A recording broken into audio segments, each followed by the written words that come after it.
صل على محمد يا رب صل عليه وآله.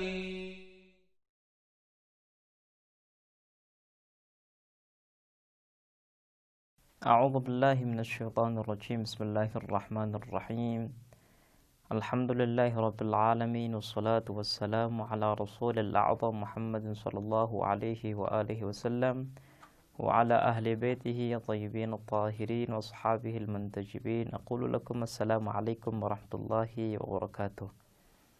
Para pemirsa dan pendengar yang dirahmati oleh Allah Subhanahu wa taala, marilah senantiasa kita bersyukur dan berusaha semaksimal mungkin untuk bisa mentaati Allah Subhanahu wa taala di semua kehidupan kita, baik kehidupan individual maupun kehidupan sosial. Pada pertemuan sebelumnya kita telah membuktikan bahwa Allah Subhanahu wa taala adalah zat yang berilmu.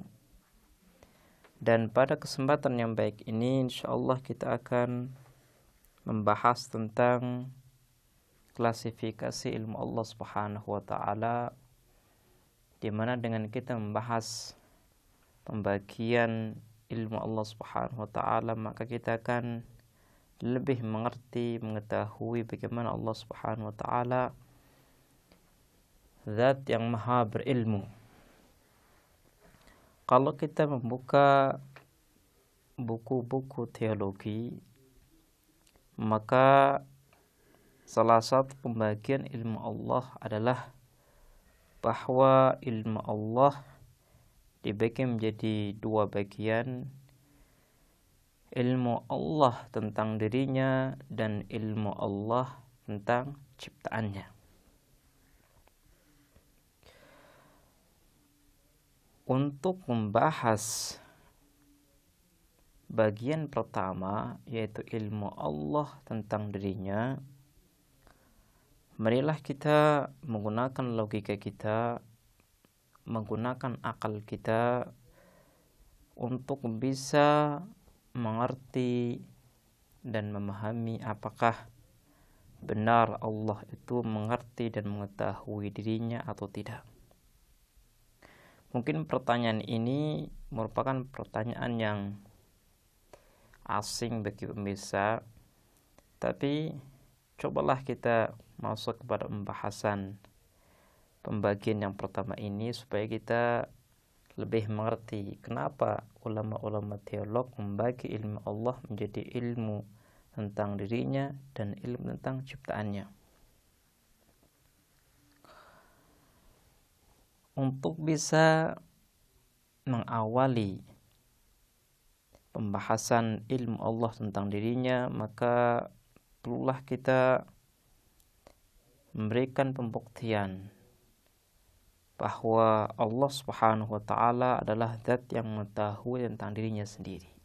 Kemudian setelah kita membuktikan ilmu yang pertama ini, kita akan membahas tentang isu miring tentang bagian yang pertama dari ilmu Allah Subhanahu wa taala.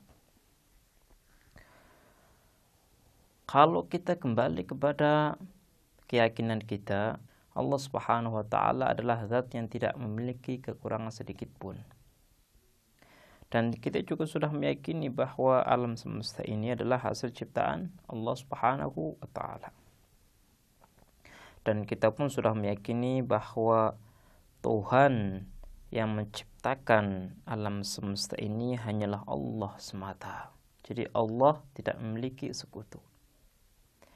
Ketika Allah Subhanahu wa taala adalah pencipta alam semesta ini, maka Allah adalah pemberi kesempurnaan, keindahan alam semesta ini. Jadi kalau seandainya kita melihat keindahan gunung, keindahan langit, keindahan laut, dan berbagai keindahan yang kita dapati dalam kehidupan kita, maka ketahuilah bahwa keindahan ini bersumber dari Allah Subhanahu wa taala. Kenapa? Karena Allah adalah pemberi kemuliaan, kesempurnaan, keindahan bagi selainnya. Salah satu pemberian Allah adalah ilmu kita tentang diri kita sendiri.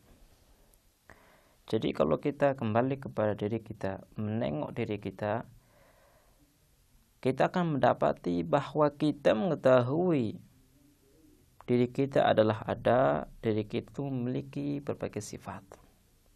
Makanya kalau kita lapar, kita langsung mencari makanan. Kalau kita haus, kita langsung mencari air. Artinya kita mengetahui kondisi dan perubahan yang ada dalam diri kita. Ketika kita mengetahui tentang diri kita, dan kita adalah ciptaan Allah Subhanahu wa taala, dan semua yang kita miliki adalah pemberian Allah Subhanahu wa taala, maka kita bisa menarik satu kesimpulan bahwa Allah Subhanahu wa taala sebagai pemberi kesempurnaan, pencipta kita, ia lebih mengetahui tentang dirinya. Artinya pengetahuan Allah tentang dirinya lebih sempurna daripada pengetahuan kita tentang diri kita. Kenapa? Karena Allah Subhanahu wa taala sumber kesempurnaan.